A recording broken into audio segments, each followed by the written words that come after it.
వచ్చేది. ఈ మధ్యలో ఎట్లయిందంటే ఊ అంటావా మామ ఉప్పు అంటావా మామ కూడా ఊ అంటావా ప్రభా ఉప్పు అంటావా ప్రభా అని పాడుతున్నారు. దయచేసి మీ క్రైస్తవ సంఘం వాళ్ళు అటువంటి వాళ్ళు ఎవరైతే ఉన్నారో దయచేసి వాళ్ళకు కాషన్ ఇవ్వండి. దేవుణ్ణి మనం కొలిచే ఇప్పుడు మా బతుకమ్మని ఎట్లా రాగం చేశారు, వెస్టర్న్ కల్చర్ తీసుకొచ్చారు మా బతుకమ్మకి.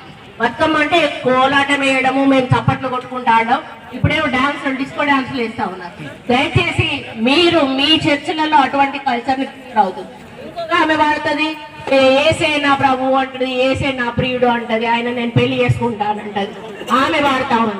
ఇటువంటివి వాడినప్పుడు బాధ అనిపిస్తుంది, కల్చర్ ఎక్కడికి పోతుంది. అటువంటి వాటిని మొగ్గలోనే తుంచాలని చెప్పి నా యొక్క విజ్ఞప్తి. మీ పాస్టర్స్ అసోసియేషన్ స్టేట్ వాళ్ళందరూ కూడా కూర్చొని ఇటువంటివి జరగకుండా చూసుకోవాలని విజ్ఞప్తి చేస్తూ ఆ మ్యూజిక్ కొంచెం మంచి మ్యూజిక్ పెట్టండి, యేసు ప్రభు పాట ఏదన్నా పెట్టండి, పాడండి. లేకపోతే